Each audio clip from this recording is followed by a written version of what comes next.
쿠마 아도나이 베야푸츠 오예베카 베야누스 메사네카 미파네카.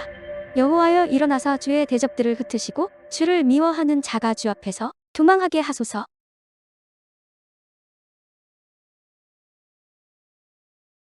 내가 백성 앞에 세울 법규는 이러하니라.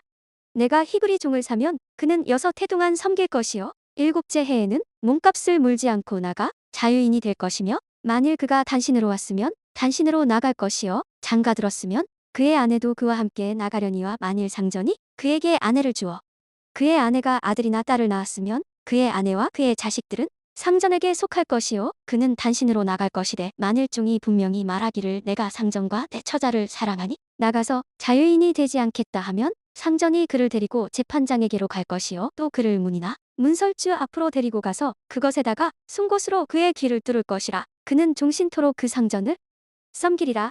사람이 자기의 딸을 여종으로 팔았으면 그는 남종같이 나오지 못할지며, 만일 상전이 그를 기뻐하지 아니하여 상관하지 아니하면 그를 속량하게 할 것이나, 상전이 그 여자를 속인 것이 되었으니 외국인에게는 팔지 못할 것이요 만일 그를 자기 아들에게 주기로 하였으면 그를 딸같이 대우할 것이요 만일 상전이 다른 여자에게 장가들지라도 그 여자의 음식과 의복과 동침하는 것은 끊지 말 것이요 그가 이 세 가지를 시행하지 아니하면 여자는 속전을 내지 않고 거저 나가게 할 것이라. 사람을 쳐 죽인 자는 반드시 죽일 것이나, 만일 사람이 고의적으로 한 것이 아니라 나 하나님이 사람을 그의 손에 넘긴 것이면 내가 그를 위하여 한 곳을 정하리니 그 사람이 그리로 도망할 것이며, 사람이 그의 이웃을 고의로 죽였으면 너는 그를 내 제단에서라도 잡아내려 죽일지니라. 자기 아버지나 어머니를 치는 자는 반드시 죽일지니라. 사람을 납치한 자가 그 사람을 팔았든지 자기 수하에 두었든지 그를 반드시 죽일지니라. 자기의 아버지나 어머니를 저주하는 자는 반드시 죽일지니라. 사람이 서로 싸우다가 하나가 돌이나 주먹으로 그의 상대방을 쳤으나 그가 죽지 않고 자리에 누웠다가 지팡이를 짚고 일어나 걸으면 그를 친 자가 형벌은 면하되 그간의 손해를 배상하고 그가 완치되게 할 것이니라. 안녕하세요. 오늘부터 매일매일 여러분들과 토라 포션을 나누게 될 홀리아미입니다. 최근 이스라엘을 사랑하는 사람들이 많아지면서 유대인들이 2000년 동안 하고 있던 토라 포션에 관심을 가지는 사람이 많아지고 있습니다. 그런데 많은 사람들이 토라 포션을 성경을 해석하기 위한 도구로 사용하고 있어요. 토라 포션으로 성경 해석에 집중하다 보면 가장 중요한 주제어를 잃어버리게 됩니다. 과연 2000년 동안 유대인들이 토라 포션을 성경을 해석하기 위해서 사용했을까요? 그렇지는 않습니다. 그들은 이미 성경의 내용을 다 알고 있어요. 그래서 유대인들은 성경 해석보다 오늘 하루 내가 어떤 삶을 살아야 하는지, 어떤 생각으로 어떤 선택을 해야 할지를 토라 포션의 흐름으로 예언을 하고 토라 포션의 흐름으로 계시를 받는 거죠. 그래서 저희는 토라 포션을 성경 해석보다 오늘 내가 어떤 하루를 보내야 할지에 더 집중해서 생각해 보도록 하겠습니다. 토라 포션을 잘하기 위해서는 주제어를 이해해야 합니다. 이번 주 토라 포션의 주제어는 위시파팀이죠.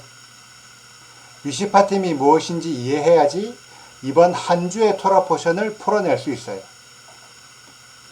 토라 포션은 위시파트의 복수형이고, 위시파트는 하나님의 법도 하나님의 계명을 의미합니다.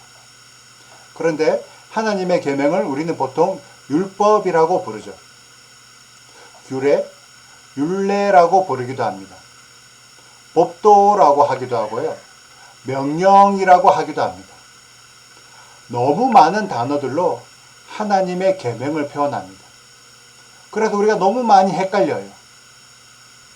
히브리어로 미시파트도 계명이고, 호크도 계명이고, 미츠바도 계명이고, 토라도 계명입니다. 이 단어들이 무슨 차이가 있는 거죠? 한글 번역으로는 우리가 도저히 이해할 수 없어요. 그래서 우리는 히브리어의 개념으로 접근해야 합니다. 계명을 이해하기 가장 쉬운 방법은 10계명입니다. 어제 토라 포션이 이트로였는데 이트로 안에 10계명이 포함되어 있어요. 출애굽기 20장이죠. 그리고 이어지는 내용이 출애굽기 21장 미시파팀, 미시파트의 계명들입니다. 곧 10계명 안에 미시파트가 포함되어 있다는 의미입니다.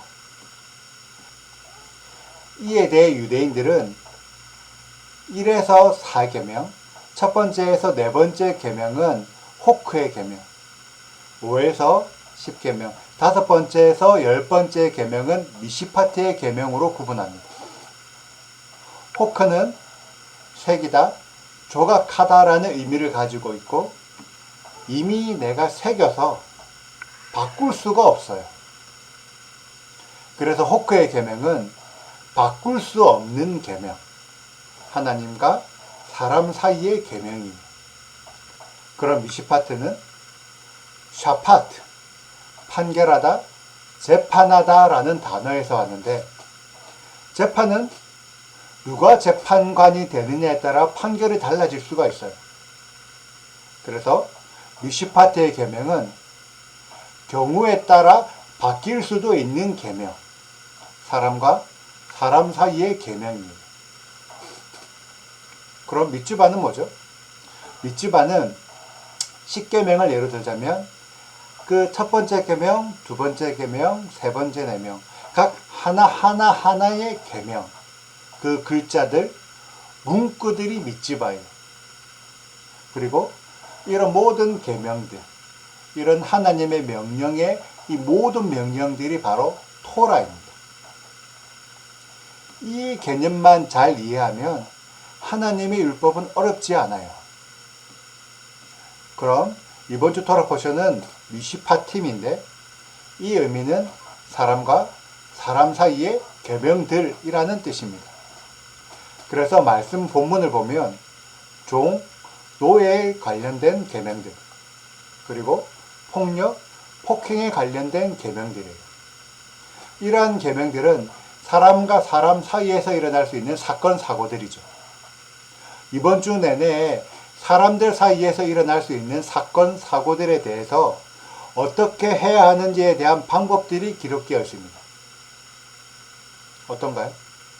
이렇게 기본적인 개념을 이해하고 나니까 너무 쉽죠? 그런데 왜 하나님이 가장 먼저 종, 노예에 대한 계명들을 설명하시고 폭력과 폭행에 대한 계명들을 설명하셨을까요? 그것은 이제 갓 출애굽한 이스라엘이 가장 와닿는 주제였던 거죠. 그들은 애굽에서 노예로 살았고 애굽 사람들에게 폭행을 당했던 사람들이니까요.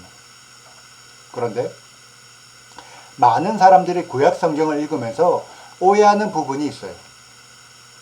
하나님은 사람을 죽여라 라고 명령하신다. 엄청 무섭고 잔인한 하나님처럼 생각하는 사람도 있어요. 그런데 이것은 어떤 계명을 어겼는지에 따라 달라집니다. 아까 얘기했던 호크의 계명, 1에서 4계명은 이미 새겨져 있어요. 호크, 새기다, 조각하다. 그래서 바꿀 수가 없어요. 그래서 사람들이 이 호크의 계명을 어기면 죽거나 이스라엘에서 끊어집니다. 그런데 미시파트의 계명은 재판, 판결이기 때문에 때로는 죽을 수도 있고 때로는 용서할 수도 있어요.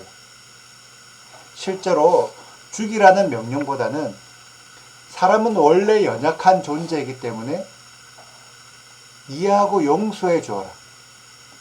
서로 이해해 주어라. 라는 내용들이 더 많이 있습니다. 다만 용서해 주었을 때 더 큰 문제가 발생된다면 공동체 전체 유익을 위해서 죽이는 것이 더 이로울 수도 있습니다. 이러한 판단을 해야 하는 거죠.